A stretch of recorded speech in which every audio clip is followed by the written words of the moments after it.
Have you ever kept a family secret for decades? I won't ask what, just curious.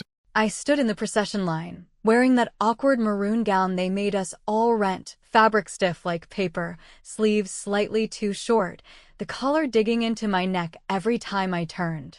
My last name put me somewhere in the middle of the alphabet, just far enough down the list that the auditorium had already begun to settle into a rhythm of polite clapping and periodic outbursts from enthusiastic families, air horns, cowbells. Someone's uncle yelling, "That's my baby," loud enough to echo off the rafters. I smiled, pretending to share the collective pride of the moment, though I felt like a ghost among bodies, half listening, half waiting. When the announcer called the name just before mine, a roar went up from a corner section, balloons bouncing over heads, camera flashes bursting like fireworks. I exhaled slowly, forced my shoulders down. Then it was my turn.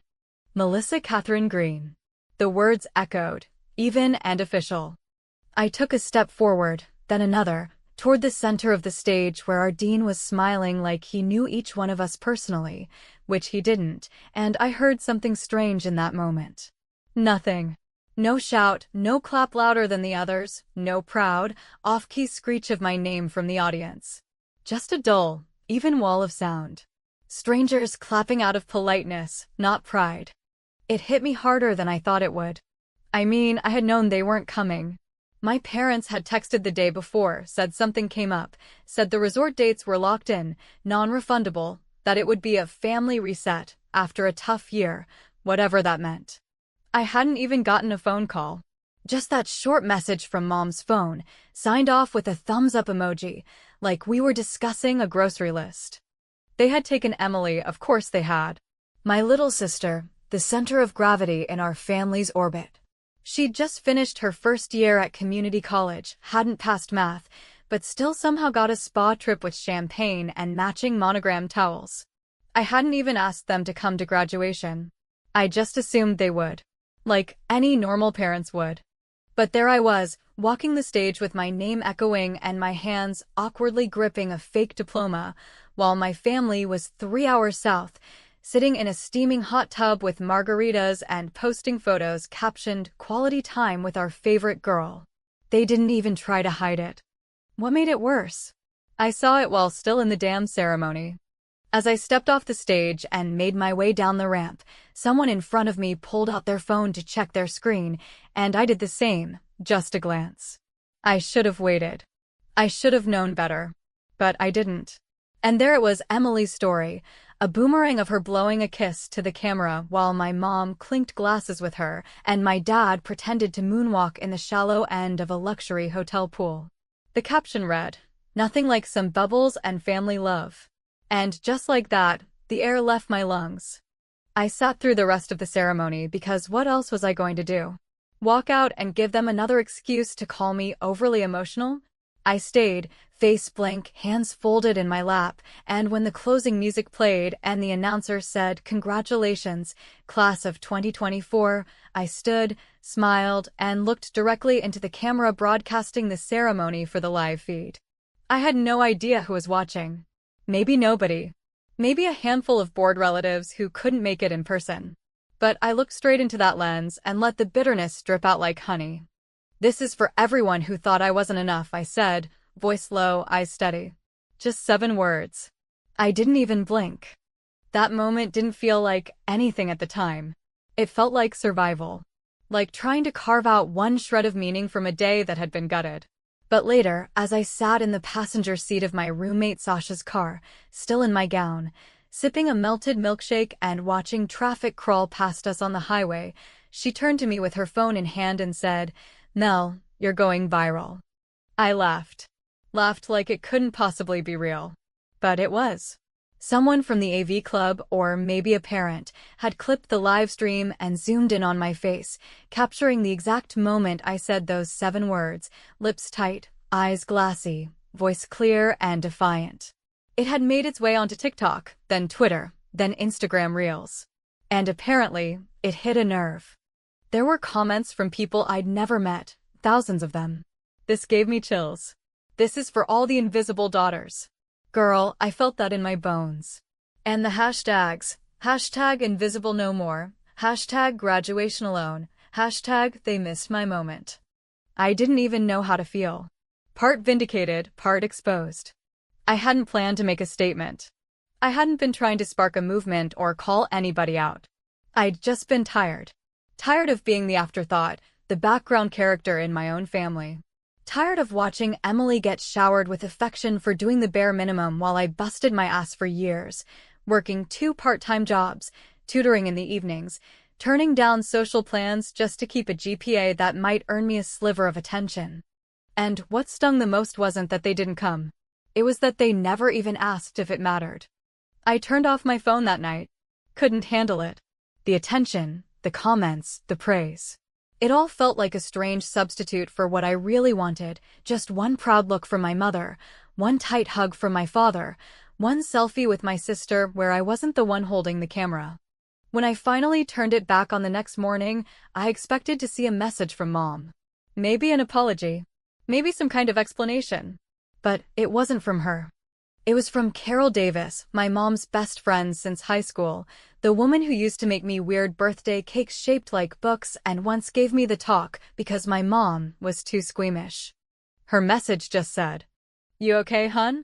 That camera moment, your mom is freaking out." I stared at that message for a long time. Not because I was surprised my mom was upset, of course she was. But because that was the first confirmation I'd gotten that she even watched. That she saw me say those words, and instead of asking if I was hurt, she panicked about how it made her look. And that right there was when the switch flipped. When the anger stopped simmering and started boiling. Because I realized with brutal clarity that this wasn't just about one graduation. This was years in the making. This was layered. Systemic. This was my mother choosing her pride over my pain. And I was done pretending it didn't matter. I didn't reply to Carol. Not yet. I just locked my phone, sat in the silence of my apartment's living room, and let the weight settle. This time, they were going to hear me. Not the girl they imagined. Not the daughter who made herself smaller so they could feel big. Me. The one who didn't clap back, but aimed straight.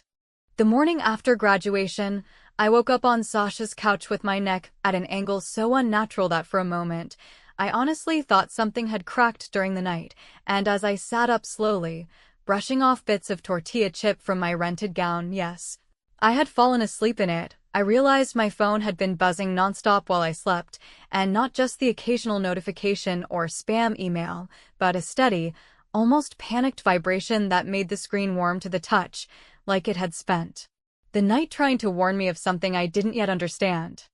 At first, I thought it might be family, maybe my mom, maybe Emily, maybe some guilt-ridden attempt at reconciliation that would read like a Hallmark card soaked in tequila and filtered through a sunset photo of their resort. But when I tapped the screen, it wasn't them, it was everyone else. Messages from people I hadn't spoken to in years. Screenshots. Shares. Links. That video, my moment on the graduation stage, had exploded, not just into my own circles, but into the kind of viral spiral that churns through the internet like a storm surge, lifting people you've never heard of and turning them into symbols of something bigger than themselves. The video had captions now, bold white letters across my face saying this is for everyone who wasn't enough, dramatic music edits, even a slow-motion version where someone added violins under my words, turning the raw, awkward moment into something that resembled a movie trailer about grief and triumph and everything in between. The comments were overwhelming, tens of thousands of them, some supportive, some critical, many deeply personal. Strangers telling me their stories, their own moments of invisibility.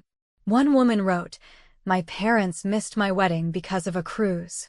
I stood under the arch and cried so hard I couldn't say my vows. Thank you for making me feel seen."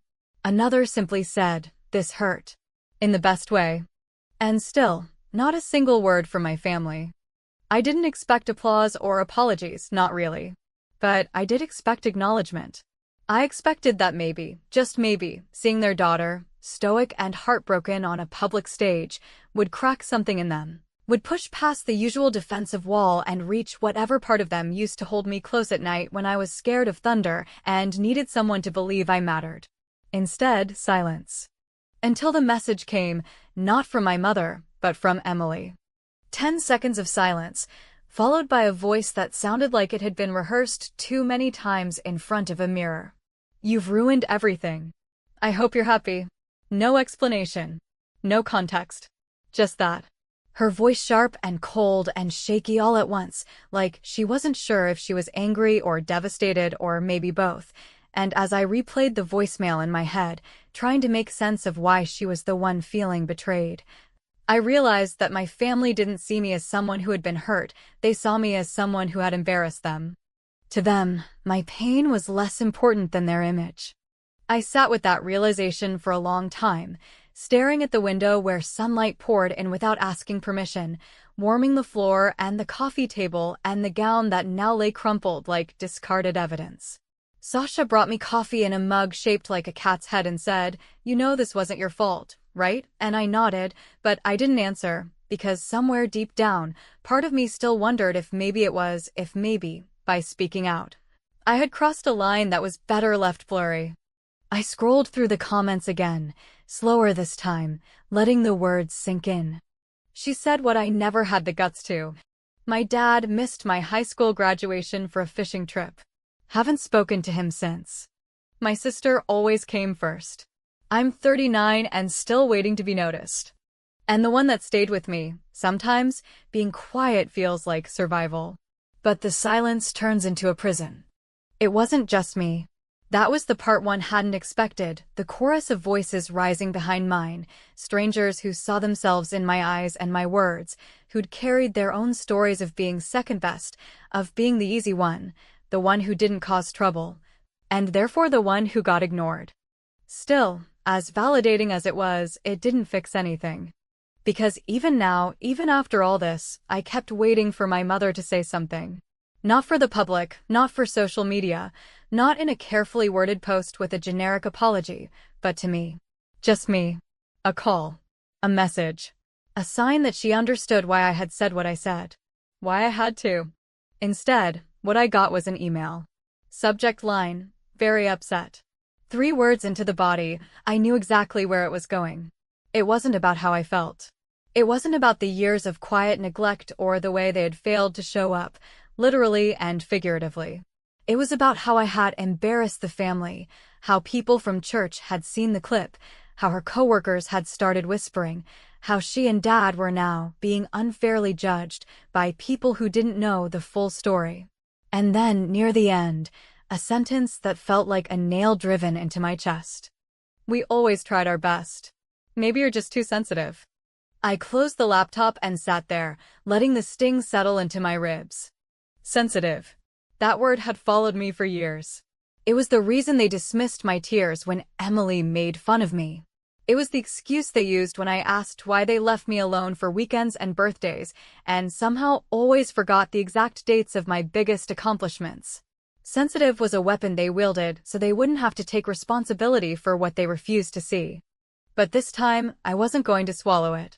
I posted a photo to Instagram, me in my cap and gown, standing alone near the side entrance of the auditorium, half smiling, arms wrapped around myself like armor. The caption was simple, direct, and sharp, for the daughters who had to parent themselves. Within hours, it was everywhere. Talk show producers started reaching out. Bloggers. Columnists. A major lifestyle magazine even asked if I'd do an interview. I said no to most of it. I didn't want fame. I didn't want a platform. I just wanted the silence to mean something, for once. That night, I lay awake in bed, staring at the ceiling fan spinning slowly, a soft hum cutting through the quiet, and I thought about how strange it was that I had spent most of my life wishing to be invisible, only to become completely visible in the one moment I finally spoke up. And just as I was drifting off to sleep, my phone buzzed again. Another message. But this one wasn't from my mother. Or my sister. It was anonymous. A single line. It wasn't always about Emily. Ask about what happened in 2010. I sat up so fast I nearly knocked the lamp over. The air in the room shifted. My heart started racing. Because I remembered 2010. I just didn't remember it clearly. But now I needed to. When I was younger, probably around 8 or 9, I developed this strange little habit of carrying around a notebook that I kept hidden beneath my mattress, not the glittery kind other girls had with stickers or colored paper, but a plain black composition book that looked like it belonged in a high school biology class, which, in retrospect, may have been a pretty fitting metaphor for what I used it for, because instead of doodling or writing poems about crushes, I filled it with observations, tiny, clinical records of everything I saw and felt, but didn't have the words or the permission to say aloud. Looking back now, I think part of me always knew no one was really paying attention, and when people stop paying attention to you long enough, especially the people who are supposed to love you without condition, your mind starts looking for other ways to survive. So you start collecting proof, tiny scraps of validation to hold on to, as if one day someone might need evidence that you were really there, that your emotions weren't made up, that your memories weren't exaggerated, and that your experience, quiet, constant, and often invisible, was still real. After I read the anonymous message ask about what happened in 2010, I spent the next morning in a kind of dazed momentum, digging through boxes in my closet, through old journals, report cards, birthday cards, and stacks of childhood artwork that had never made it to the refrigerator door. It was like peeling back layers of insulation, reaching into parts of myself I had deliberately buried, not because they were traumatic in the loud, explosive way we often associate with pain, but because they were heavy in a slow, dripping kind of way. Like a faucet you forget is leaking until it rots everything underneath. I found the notebook. I hadn't seen it in years, maybe a decade or more, and when I opened it, the spine cracked in protest, the pages still smelled faintly of dust and pencil shavings, and the handwriting was so neat and controlled that it didn't even look like it belonged to a child. I flipped through it slowly, unsure of what exactly I was searching for, until I landed on a page dated May 23, 2010. In barely their pencil, the entry read, "Told Mom I was scared to go to Emily's school play. Too many people. She said I was being dramatic and left me home with cereal and told me not to burn the house down." Beneath it, in smaller handwriting, I hid in the bathroom with the door locked until it was dark. I don't think anyone noticed. The words hit me harder than I expected. I remembered the day vaguely, not the details, not the weather, not what Emily's play had been about, but I remembered the feeling, the sense of being alone in that house, the shadows creeping longer, the silence deepening into something hostile, and the realization that no one had come home until well past dark. I was 7. The more I read, the more the pattern emerged, pages filled with little moments that, on their own, could be shrugged off, minimized, laughed at even, but strung together like beads on a necklace. They created a suffocating picture of emotional abandonment masked as parental pragmatism. Every time I was sick and asked for help, I was told to sleep it off. Every time I cried over something at school, I was told I was too sensitive. Every birthday party Emily had was a grand affair with custom cakes and color themes.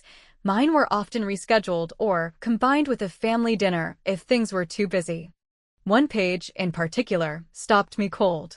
It wasn't even a full entry, just a single sentence scrawled in large, uneven letters across the center of the page. I think if I disappeared, nobody would notice for a while. I sat there holding that notebook like it was a bomb with the pin already pulled, and I kept reading, kept scanning for anything that could explain what the hell had happened in that year, why someone would mention it now, out of nowhere, and how it connected to the web I was slowly unraveling around my family. I didn't find answers in the notebook, but it opened a door in my memory, one I hadn't walked through in a very long time. I remembered going to therapy, just for a short while, with a woman named Marla who had curly gray hair and a soft, low voice that made everything she said sound like a lullaby. She used to give me tiny plastic animal figurines to hold when I talked because she said it helped kids stay calm. I liked the fox. I remembered feeling safe in that room, for the first time in what felt like forever. But then, just as quickly as it had begun, it ended. My mom stopped taking me. I never understood why. So I did something I hadn't done in years. I called the old pediatric therapy office. The woman who answered told me Marla had retired, but that she could access archived files with my name and birthday. I held my breath while she searched, tapping at her keyboard. Then she said, "Yes, we have a brief file. Would you like me to send the summary to your email?" The email arrived 20 minutes later.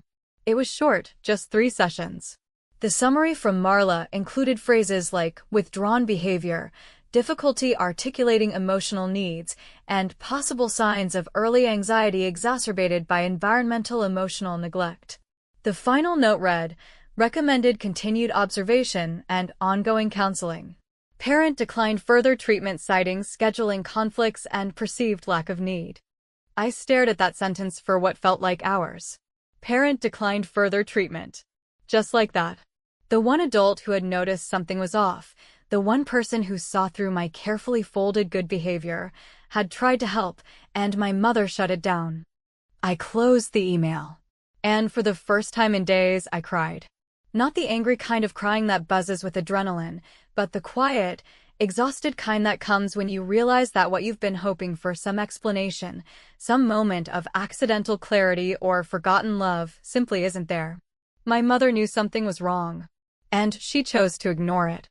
That night, instead of responding to any of the reporters or influencers who kept asking me to tell my story for content or comment or clicks, I opened Instagram, selected an old photo I had scanned from a childhood scrapbook. A picture of me sitting on the front porch with a juice box, legs crossed, alone, smiling because someone had told me to, and I wrote a caption that didn't hold anything back.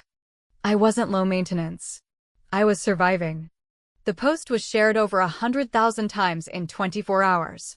It was reposted by celebrities, authors, even a child psychologist who called it a perfect summary of how quiet children disappear in plain sight.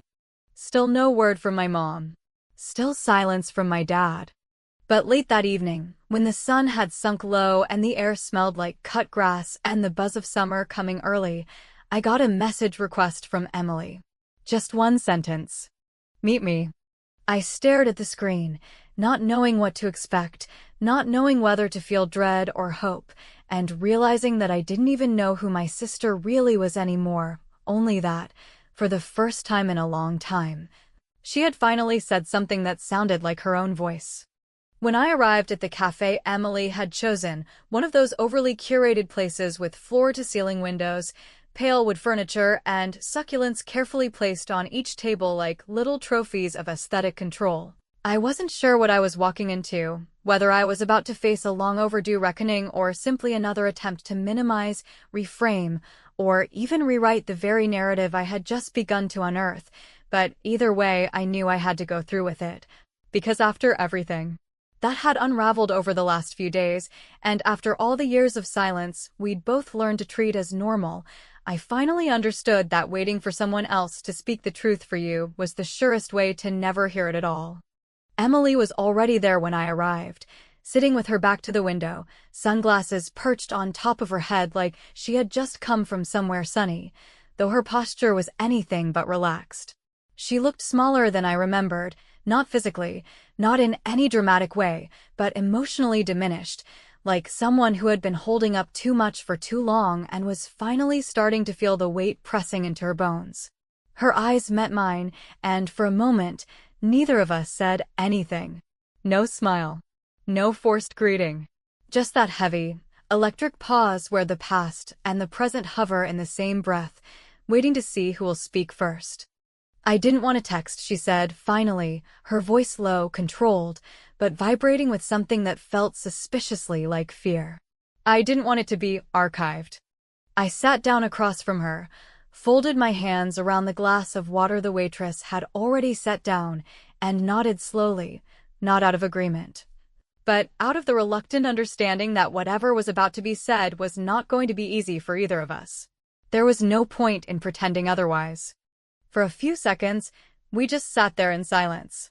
I noticed she was wearing the necklace our grandmother had given her when she turned 16, the one I had always thought would go to me, because I was older, because I was closer to Grandma, because I was the one who used to sit with her and paint her nails while she told me stories about her childhood, but even that, like so many other things, had been quietly reassigned.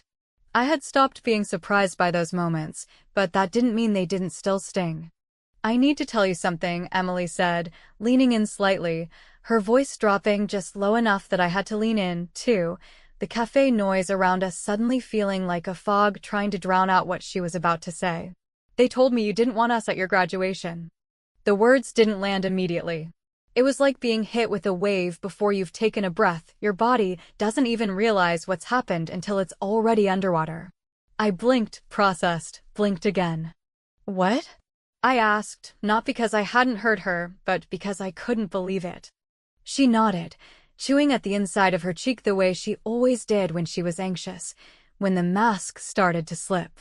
A week before, I asked Mom if we were still going, and she told me you said not to come. That it would be too dramatic. That you wanted it to be quiet. She said you had moved on emotionally.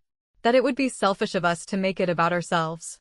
There are moments in your life where something fundamental shifts, not because of what is said, but because of what it confirms, when the thing you've always suspected, that ugly, half-formed suspicion you've carried but never voiced, suddenly becomes real and undeniable, and in that moment, something inside you breaks, not loudly, not like glass, but quietly, like paper tearing down the middle.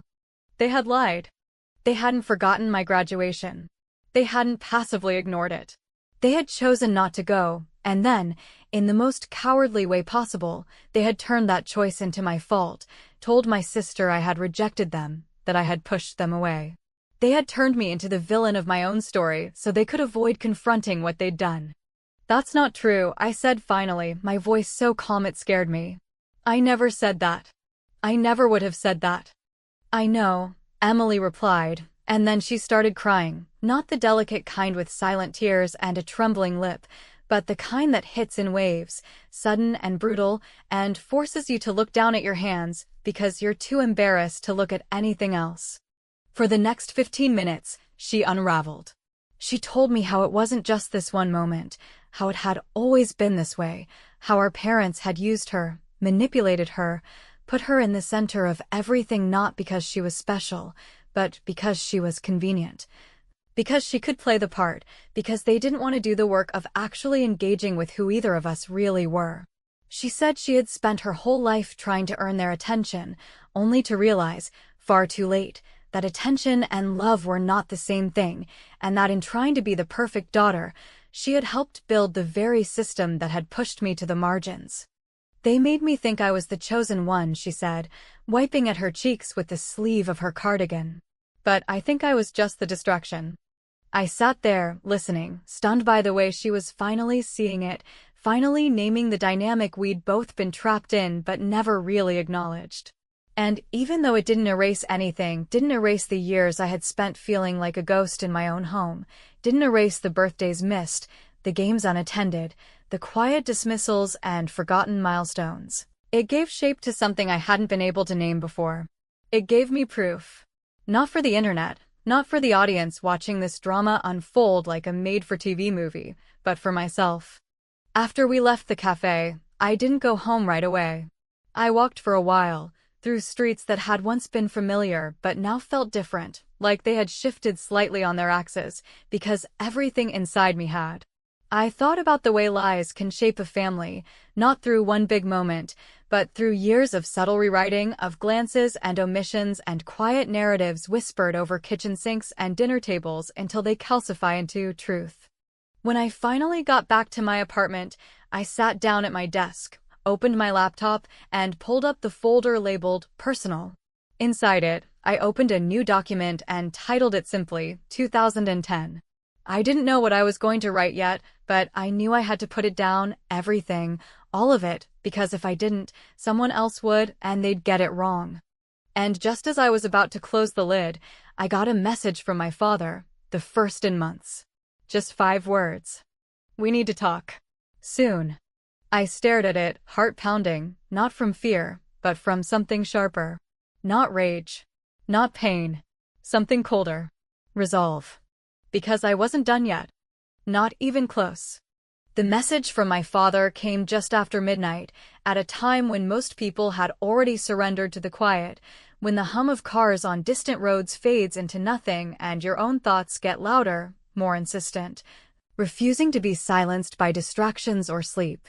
I saw it just after brushing my teeth, the soft blue glow of my phone screen catching the corner of my eye like a whisper in a dark room, and although I had half expected him to reach out eventually, to extend some kind of olive branch after the pressure online had become too visible to ignore, there was something about those 5 words, "We need to talk soon," that lodged themselves under my skin like a splinter I couldn't dig out. Not because of what was said, but because of what wasn't.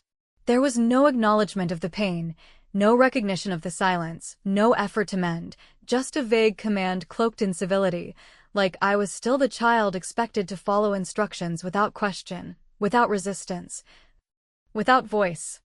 I didn't answer immediately. I needed time. Not to decide whether I would go, but to prepare for what it would mean to finally sit across from him and face the full weight of the decisions they'd made, decisions that had formed the crooked bones of our family structure. Decisions they had long since justified with convenience, excuses, and a carefully curated version of the past that allowed them to sleep soundly while I wrestled with shadows. 3 days later, I agreed to meet.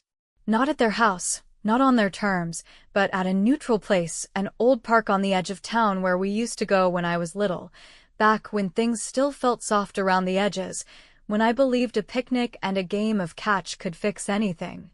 It was empty when I arrived, the benches damp with morning dew, and the air held that brittle tension that comes with early spring, when the earth is just beginning to thaw, but hasn't yet decided whether it can trust the warmth.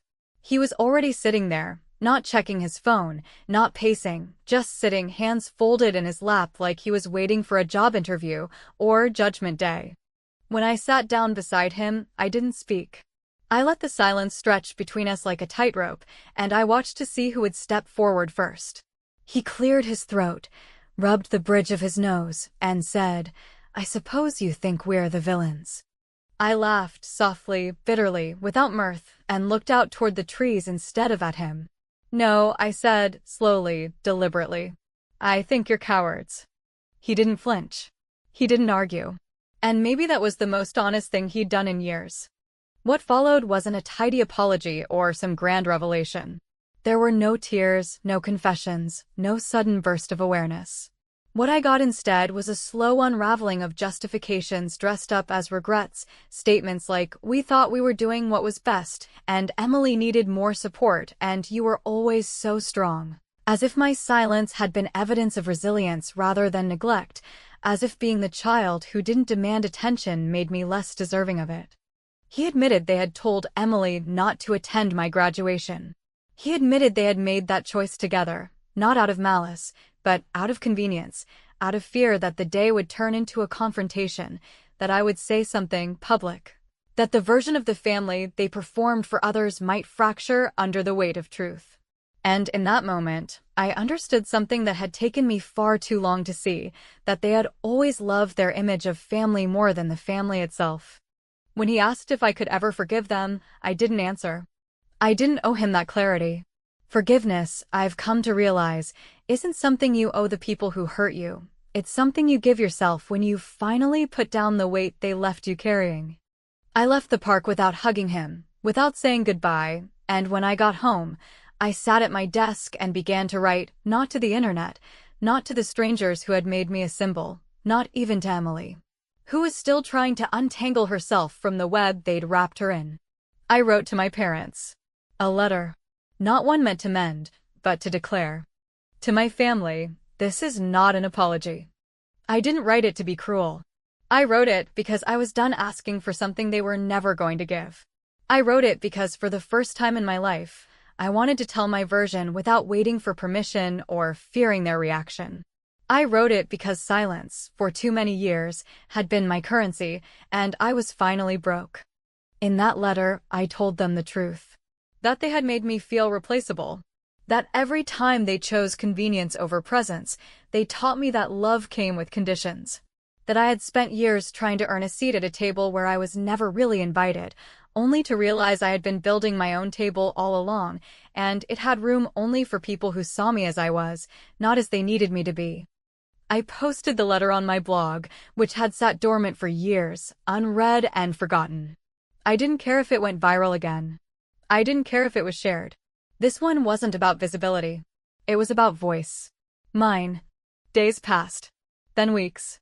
And still, no reply from them. Not even an acknowledgement. Just that eerie silence I had come to expect from them whenever things became uncomfortable, whenever honesty arrived wearing no disguise. But something unexpected happened. Emily came to my apartment unannounced, holding a box. Inside were old family photos, a few childhood drawings I thought had been thrown away, and a note, just 2 sentences scrawled in handwriting that was both familiar and unsteady. They lied to both of us. I don't want to lie anymore.